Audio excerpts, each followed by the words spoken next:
The Pagan Invasion is an explosive new 13-part video series providing a thorough behind-the-scenes examination of today's New Age movement and neo-pagan revival.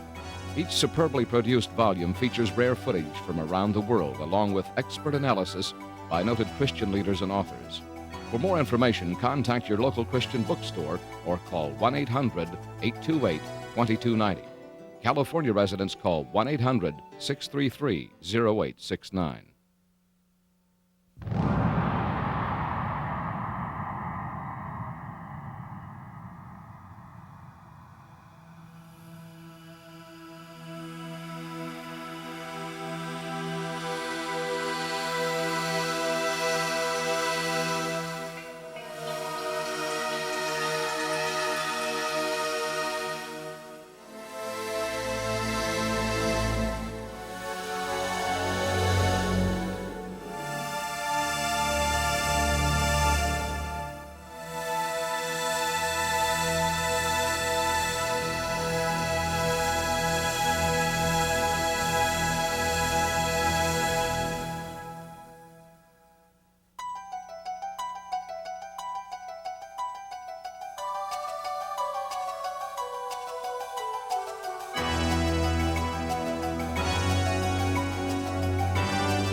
Hello, I'm Chuck Smith.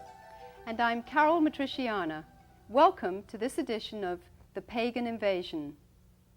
Halloween is a festival that conjures up images of ghosts, skeletons, black cats, witches on broomsticks, and little costumed children scurrying about the neighborhood. Trick or treat! Oh my goodness! Hi there. And who are you? Vampire. Dracula's wife. While there are some people who may be concerned about the origins of Halloween and its focus on blood, death, horror, and the occult, to millions of youngsters across the nation, it has been adopted as a time to pursue scary fun. It is an opportunity to dress up in ghoulish or fanciful costumes, to engage in the fantasy of being a witch or a vampire, ghost, or devil. Eager trick-or-treaters solicit candy door to door or bob for apples at Halloween parties.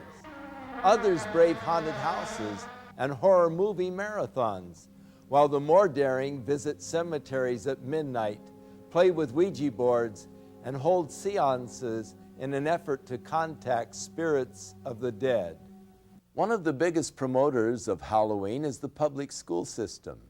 School-sponsored Halloween-themed activities often include dances, costume contests, carnivals, and arts and crafts projects.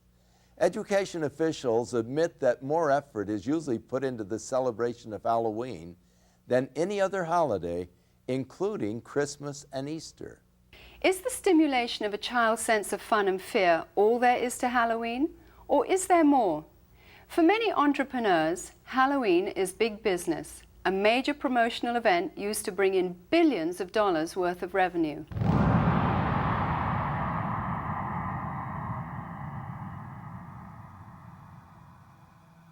In addition to the usual costumes of cartoon characters for children, a growing number of outlets are featuring more macabre and sinister creations for purchase. This one well-known department store chain will sell more than $500 million worth of Halloween paraphernalia this year. And that doesn't include revenue from the sales of trick-or-treat candy. Costume shops such as this one are able to stay in business year-round as a result of the tremendous sales and rentals they receive during the Halloween rush. Farmers also view Halloween with an eye toward making big profits. Pumpkins are a traditional Halloween accessory used by households nationwide as jack-o'-lantern decorations. This one Southern California field of only 164 acres will yield nearly $250,000 to its owner. Halloween is manipulated by the promoters of horror movies and videos as a major marketing opportunity. While horror films used to be synonymous with B-movies and considered the conventional low-budget industry standby, today they account for nearly 20% of all of the revenue received by feature film producers and distributors. The success of the technical revolution in special effects has attracted serious film directors to produce well-crafted, elaborate horror productions. A recent visit to the Video Software Dealers Association exhibition in Las Vegas showed that the two biggest selling artistic genres were pornography and horror. Hollywood is continuing to capitalize on society's growing craving for the occult and demonic. The irony is that while these producers label such films as fun and make-believe, many of them hire practicing witches or Satanists as technical advisors who ensure the authentic reproductions and performances of rituals, sacrifices, spells, and curses. People are so hyper during the day, they need to come home and watch something that's totally unreal so they can release themselves from all the pressures. It's just the type of thing that makes you laugh and forget about life. Over the last 2 decades, most horror films have become far more graphic in their depictions of violence and cruelty. Movies affectionately known as splatter films routinely detail torture and dismembering of bodies, drinking of blood, cannibalism, rape, and a host of other grotesque atrocities. Well, we think it's pretty fun. A lot of people just like it because it's fun, it's wacko, it's not real, and so it's just the type of thing that people like to watch because you don't have to think reality when you watch it. When it comes to gore or splatter or any other particular genres, the justification lies in our Constitution. I don't feel anybody has the right to tell me what I can or cannot watch. Most of these films receive R ratings, which mean that children under 17 cannot view the film or rent the video without the accompaniment of an adult. Yet this precaution is seldom enforced, for 15 is the average age of those who see these films. While many producers claim that these gruesome spectaculars are merely fun and not dangerous to the psyche of our youth, many of the scenarios from the horror films are duplicated in copycat crimes which make for sensational headlines.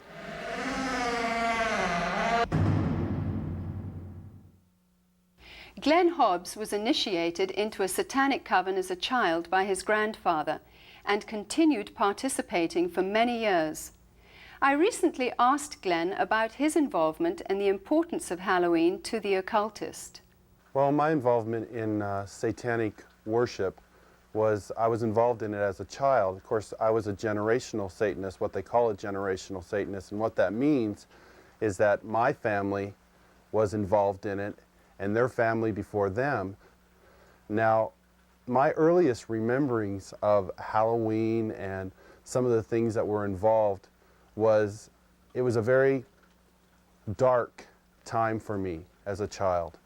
It was something that I didn't enjoy. Glenn, could you tell us about your involvement in any rituals at Halloween as a child? There was another little girl that was involved in the occult with me, and her name was Becky. Now, Becky was a different type of child. She was blessed to be a sacrifice. I was being blessed to be a high priest, where she was being blessed and born into the coven there to be a sacrifice. Now, we were in a ritual where we were married together. It was a marriage to the beast, and me and the little girl were married together, and there was a lot of sexual abuse that took place and a lot of blood that was spilt over us, joining us together. When do Halloween rituals actually begin, and what is the ultimate purpose of Halloween? Well, the ritual that I remember the most clearly began about the end of September. Me and the little girl, the one I mentioned named Becky, the abuse was very concentrated at that time. We were taken into several rooms where our clothing was removed. We spent the next couple of weeks in a kind of a shack where a lot of rituals went on, where a lot of animals were killed. They summoned Lucifer and his spirit to come and possess me, and so that I would be blessed to take over the position of the high priest at a certain point in time. Now, Halloween night, they had again put me and the little girl in the back of this van, and we again drove off, which seemed like for a long time. We were drugged once again, and we finally came to this stop. They took the little girl out and they left me in the van. I could hear a lot of commotion that was going on outside. People that were screaming and yelling, and this low murmuring and a moaning noise that was going on, like some kind of a low chanting noise that was going on. So I knew in my mind there was some type of a ritual going on, because I'd heard that many times before. You know, it was real common to see people fall on the ground and convulse and go into convulsions during rituals and stuff with the demonic presence that were around. And finally, a woman came to the back of the van and she said, "It's time to go." And she brought me out of the van, and I could see that there was just a lot of people around. Some were dressed in dark brownish kind of robes with hoods over them. They took me up and they led me up to this stone altar. And I remember I saw the little girl, and she was on the altar. Now, at first, you know, I just wondered what was going on, because you never knew. I mean, they used the altar for a lot of different things. They could have just been sacrificing an animal over, could have been a sexual abuse from the high priest on to her. You know, it was a hard thing to know for sure. Well, they ushered me up to the altar, and I could see that they had bound her feet. They had her feet spread apart, her legs, and they had bound them to the ends of the altar, and they had taken her arms, which were laying out this way, and roped them to the altar, which had little kind of like hooks, which they could bind the ropes around. And she was really white. I remember seeing her, and she was just real pale and real white. And I noticed that they had slit the bottoms of her feet and her wrists. And they were taking the blood that was running out of those areas and putting them into chalices and passing those cups around to different people who were partaking of her blood. Then the high priest, he took the athami, or the ritual knife, and he picked it up and he put my hand on it, and then he forced it into her chest. So when I think back on Halloween, you know, over that period of time that happened, you know, that was the climax event, Halloween night, where they killed that innocent little girl. And this is something that's happening every Halloween. That's not just an isolated event. I mean, there are children all over the world who are losing their lives during Halloween night, and yet we, as a society, we go out and celebrate it, and we go door to door and we ask for candy, and it's a big celebration to us. And I think it's quite ironic how one group of people are thinking it's fun and another group of people are taking human life, and yet they don't, you know, there seems to be this wall and nobody wants to face the facts of what's really going on.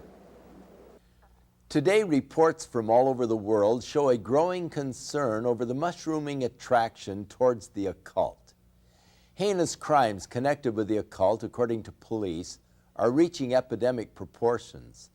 Halloween is the time when community service organizations warn that children and animals are most likely to be abducted. To truly understand the significance of Halloween and its role in this mayhem, we must go back to its historic roots.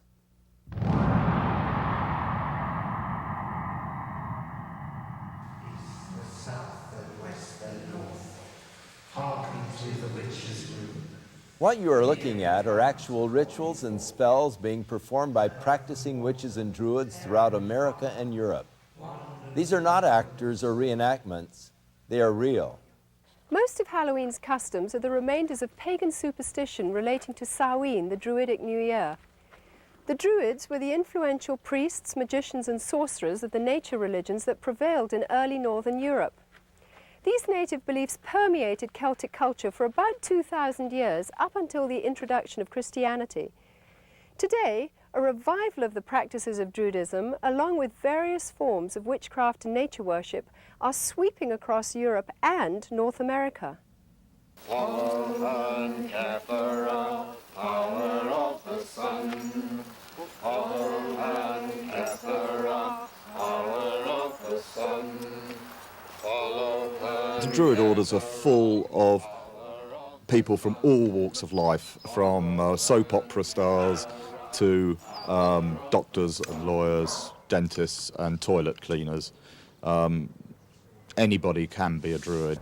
I'm standing on Primrose Hill, which is one of the sacred sites in London, and it was here that the Druid order was inaugurated in its last most recent cycle in 1717, when a number of Druids from Wales and Scotland and Ireland and Brittany and England came together, and it is here that some of the ceremonies are held.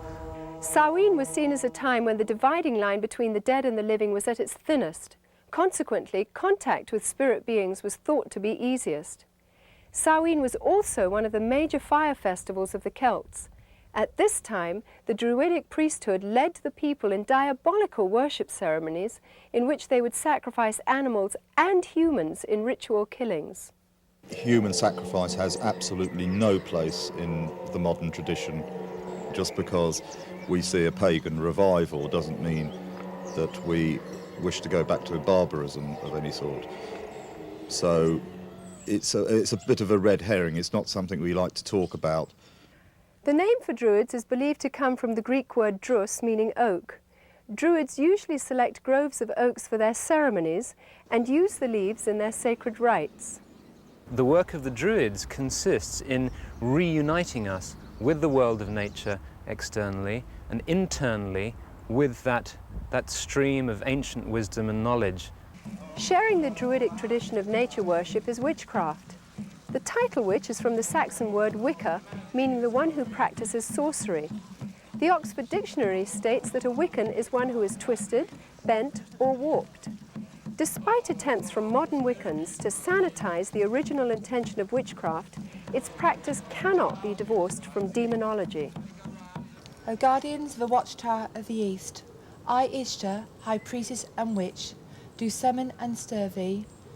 I command thy presence at this our meeting, to guard over our circle and to witness our rites.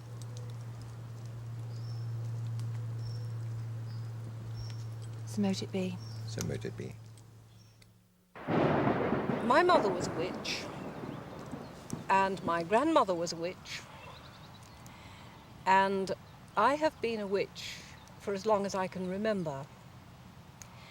Since I have been practicing the craft, there has been a great revival. I believe there's about 1 million people in England alone that practice witchcraft.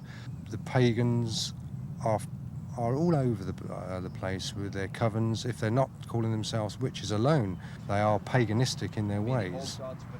There are probably now as many people practicing witchcraft in Britain as there are committed Christians. I regard myself as a natural witch. I was regarded myself as a witch since early childhood.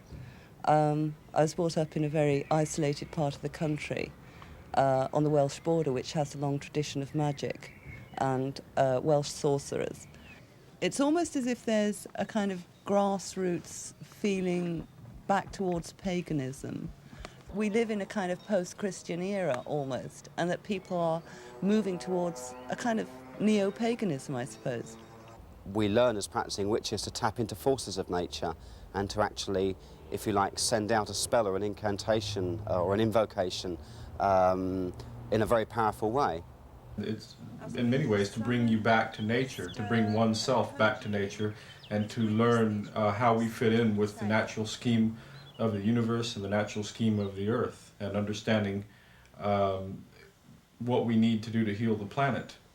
Because worship of nature is so central to their theology, large numbers of practicing druids and witches are dedicated to today's ecology movement. We have a number of initiatives which include planting groves of sacred trees and a campaign for individual ecological responsibility, which is concerned with showing how each of us can become ecologically responsible. I think the time is coming now where we have to take the responsibility by the throat and actually get out there and say, there are answers here. I'm not prepared as a pagan, as a priest, and as a practicing witch to sit back and see my planet, my mother, raped any longer. Goats, O answer unto me. Halloween is often confused as a Christian holiday because of its association with Christian All Saints' Day or the Eve of St. Hallows, All Souls' Day. In fact, the original Christian dedication used to be celebrated in May and was intended to honour those Christians who died for their faith. But by the 9th century, the influential Roman Catholic Church changed the holiday to November, and the Protestant Church soon followed. Today, a thin Christian veil attempts to disguise an ancient pagan festival of the dead, which has become not only a secular observance, but notorious as the most favoured holy day of witches, sorcerers and devil worshippers. I can't really say when I became interested in Wicca, because it's always been part of me, part of my roots. I love Halloween. I think I'm a very autumn person. We dress up the house with cobwebs and so on, and we cast a circle, and we have a smoky cauldron, and we all scry, which means do clairvoyance, into the smoke which comes out of the cauldron. And we open the gates of the underworld, and if any spirits want to come forward and speak, we listen to them. My first initiation, when I became first degree, was on Halloween, and I felt very, very much in tune with the god. The ancient Druids worshipped Baal, one of the most powerful of all the demon kings. In the list of Enochian demons, Baal is said to be a king which is of the power of the East. Eastern religions emphasize that spiritual power comes from meditation. The common denominator between Druids, witches and Satanists is the practice of meditation for the purpose of making contact with the spirits of the dead or disembodied souls. You do a lot of meditation with the arts, and you get onto this higher plane. It becomes less physical and more mental. It takes years of painstaking study, meditational work, finding your higher mind, being able to actually tap into the forces of nature and use those. I have, on occasion, touched upon, I suppose you could call them spirit guides. People describe them in different way.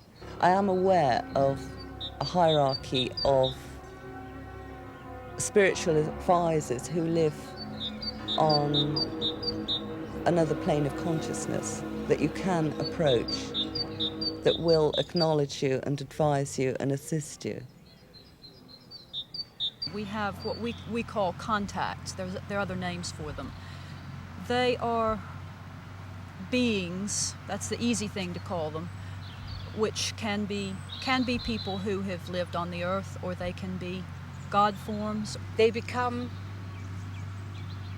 almost as real as the people standing next to you. And whoever else you call doesn't actually materialize. You can't see them in the physical sense, but mentally you know that they are there. You can see them in your mind's eye. They represent really forces in the universe. Forces that are like gravity or wind, but they're forces that have to do with our internal makeup and make our minds work in the way that they work. Margaret Adler, practicing witch and author of Drawing Down the Moon, warns that the trance state, with its roots in ancient shamanism and paganism, is not to be entered into lightly or when alone. For the spirit to be contacted actually enters the witch's body, using it to deliver a verbal message. There is a possibility, if you don't cast a circle, the forces that could come into the room could take over in a form of possession. We had one example here, where one young woman, a nurse, was possessed by, I don't know what it was, but a horrible voice came through her and she passed out. While occult procedures in their rituals may vary in intensity, the fact is that witches, as well as Satanists, commemorate Halloween night with the same fervent dedication to invoke spirits for personal power. Queen of heaven, queen of hell, horned hunter of the night, lend your power unto our spell, and work our will by magic right.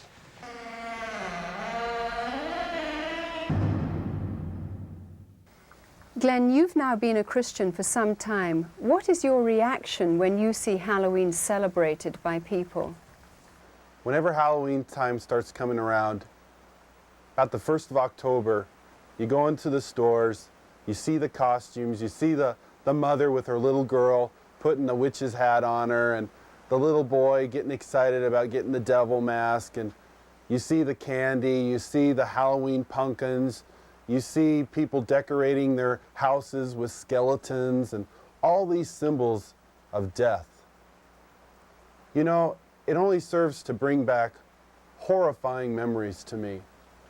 Memories of death, memories of children being so abused, so ripped of everything, their character, all in the name of Satan. If a person could really stop the next time they go into that store and realize that there are children who are going to lose their life because people are taking this a step further. There are people out there who don't just celebrate Halloween with trick-or-treat candy. This is a religious holiday to them. This is something that is holy and sacred, and they are taking innocent human life. I can't say, go ahead and have Halloween fun. It doesn't matter if you're participating in Halloween, even if you're not a Satanist, you know, if it's just for fun. No, because these Satanists are using this as a smokescreen. Glenn, you said that Halloween is a religion of Satan. What do you think when you see churches and Christians celebrating Halloween? It makes me sick that the Church of Jesus Christ would take on this horrible demonic thing that is happening in our world. Christians should be the ones who are standing up against this. Christians should be the ones who are saying these terrible things are happening and we want to stand against this. Churches should not be having these Halloween parties at all. They should be coming together as brothers and sisters in Christ, binding together and coming against these dark forces, praying for these children that God will spare their lives, that somehow God will intervene and save these children. Whether the public chooses to believe in the frightening growth of Satanism or not, the fact is that a highly organized network of Satanists are operating in America and Europe today. They seem to be respectable members of society and are integrated into all professions and walks of life. We go now to a special report from noted author Hal Lindsey, who is on location at a site known to be used for satanic rituals.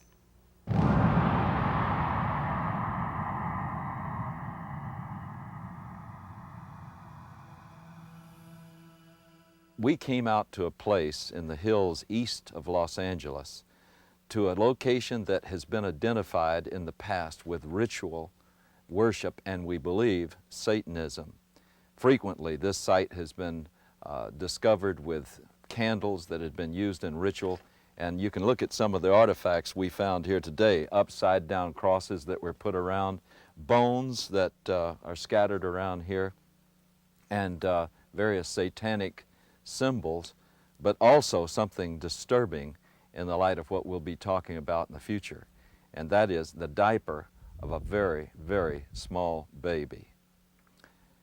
You know, I believe that this country is experiencing a pagan invasion, including a new upsurge of practice of witchcraft, the New Age, and as we will talk about today, outright Satanism.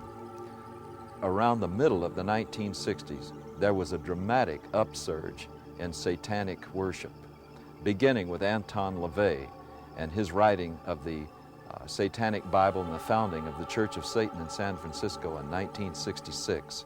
I watched as this accelerated, not just in the West Coast, but around the country. When Charles Manson and his gang in 1969 committed the horrible, brutal crime at Sharon Tate's home, this was done in connection with all of the paraphernalia of Satan worship. This started a whole avalanche of satanic crimes. We've seen serial murders.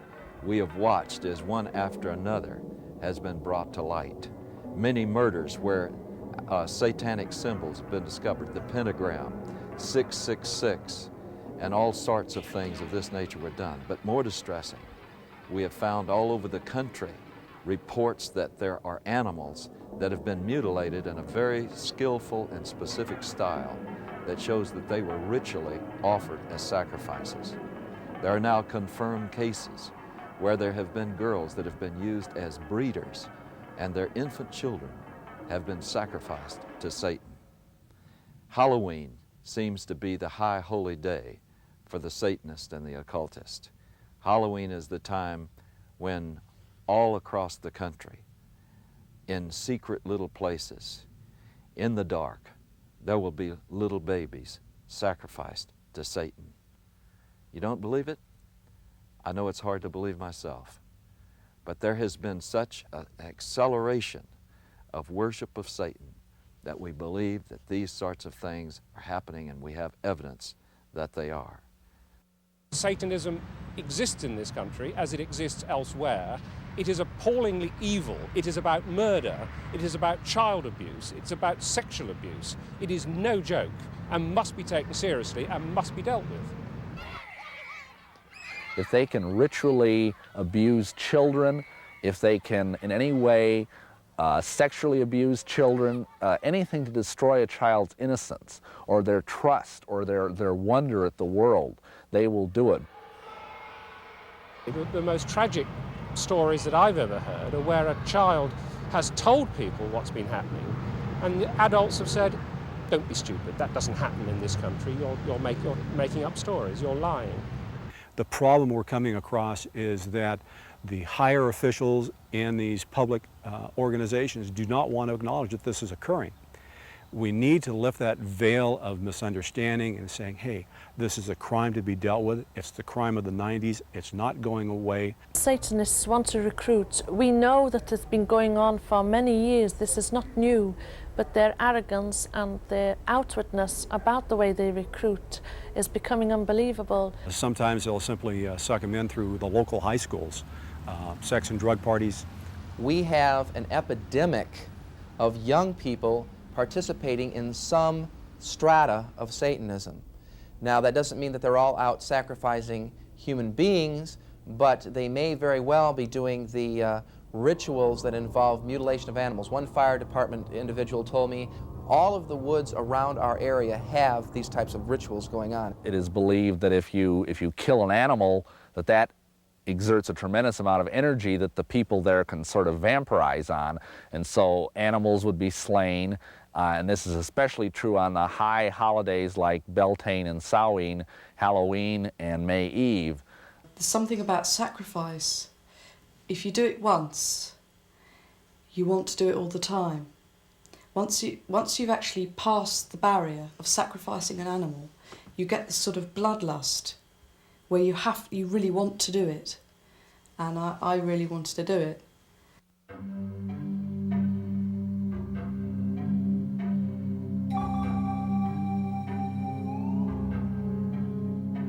This lady in a black robe came forward with this little baby. And at first I didn't realize it was a real baby. And she just laid it on the altar. It was breathing, but it wasn't crying. And then the high priest just took the athame, or the ceremonial dagger, and just cut the baby's throat and caught the blood in a chalice.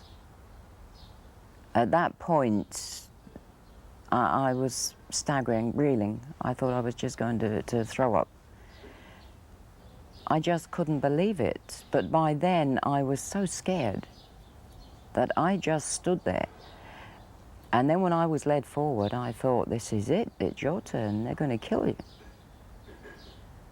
And I was lifted up onto the altar. Now, I at that time was still in white. It was part of a sacrifice known as the sacrifice of the White Virgin.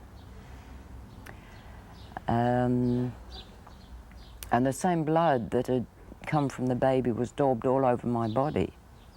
Then the high priest raped me. And I think at that moment, I was just, the fact I was still alive went through my mind. I thought, you're still alive. I then had to sign in blood a parchment stating that I would never, ever reveal what had happened in a coven. If I did, I would die. Are human beings being sacrificed? Yes, they are. There's a lot of things that I would look for to make a determination on a ritualistic crime. It could be marks that are found at the scene. It may be things like a pentagram. It may be an upside-down cross. It could be, again, the number 666. It could be a loss of blood in the body, certain parts removed in a certain manner. They're victims. Some were targeted for specific reasons. One, because they wouldn't join. Two, because they did join and they want to drop out. Some of their victims are themselves. They voluntarily do it. In many satanic groups, a mother will be asked to sacrifice her own child to Satan, and she may even, in fact, be ritually impregnated to do that. She may even specifically have been impregnated, and then when the child is born, they never register the child as being born, and they kill it in a very horrible way, and sometimes the mother herself is actually asked to do it. Some of you may not even believe what you've just seen. You may believe that this is just something that's aberrational and that it just doesn't reach the mainstream of America. But just think about some of the headlines we've had recently. The case in Matamoros, where a group in Mexico were practicing human sacrifice, where they kidnapped and actually sacrificed several innocent young people. And think about the Night Stalker case here in Los Angeles, with Ramirez brazenly flashing the satanic symbol and saying, "Hail Satan," and holding up his palm with a pentagram in it. And yet Ramirez was convicted of some of the most brutal crimes that we've ever seen in this civilized society.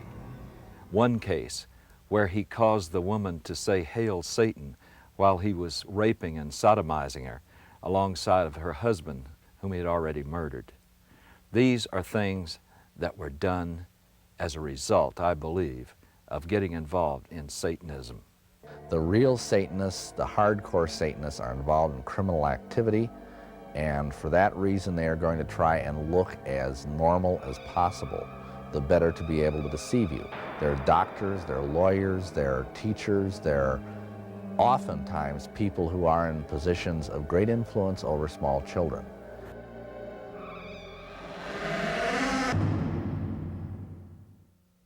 In a recent letter to syndicated advice columnists and landers, a concerned parent wrote of a fourth grade teacher who had asked her students to write a short essay on what they would most like to do to celebrate Halloween.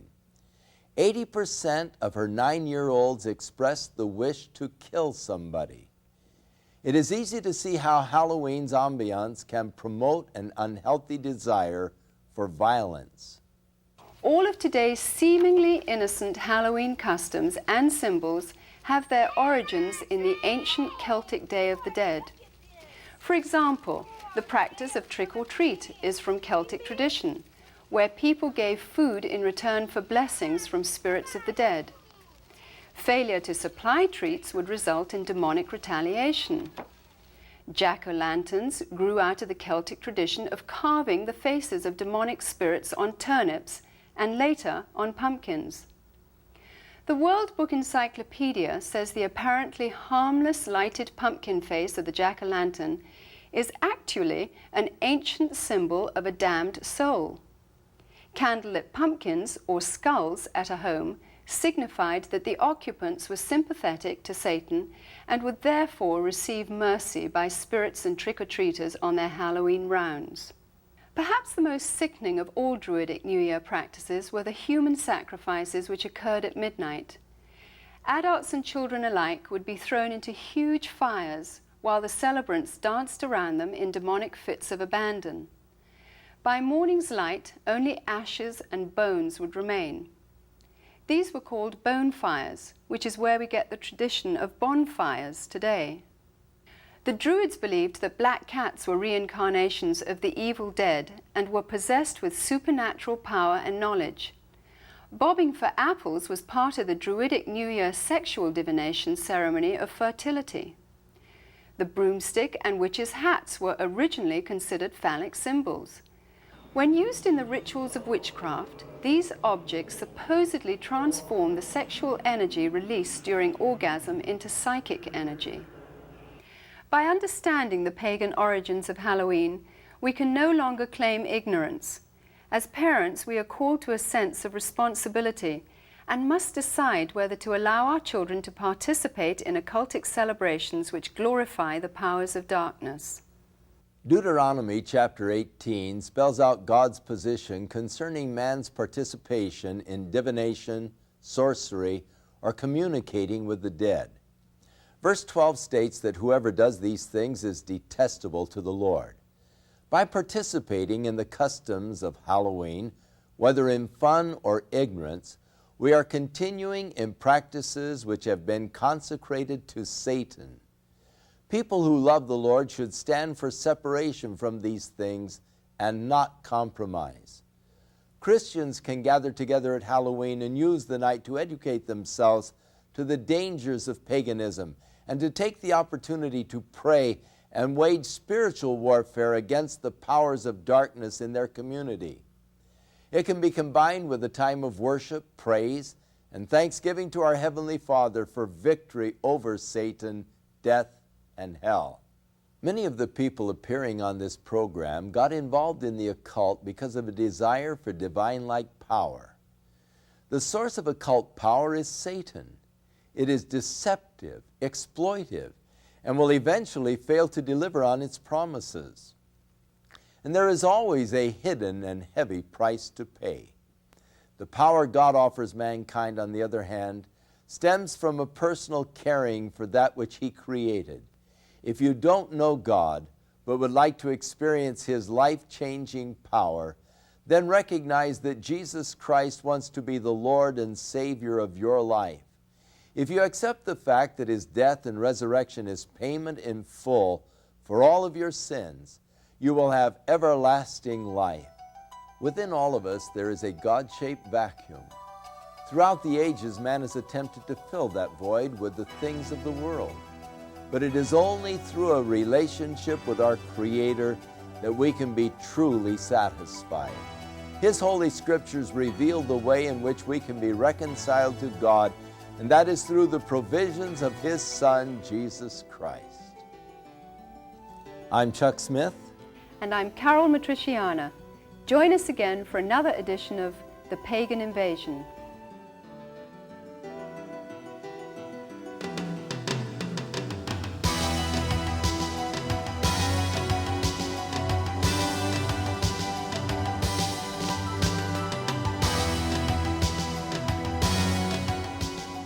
The Pagan Invasion is an explosive new 13-part video series providing a thorough behind-the-scenes examination of today's New Age movement and neo-pagan revival. Each superbly produced volume features rare footage from around the world, along with expert analysis by noted Christian leaders and authors. For more information, contact your local Christian bookstore or call 1-800-828-2290. California residents call 1-800-633-0869.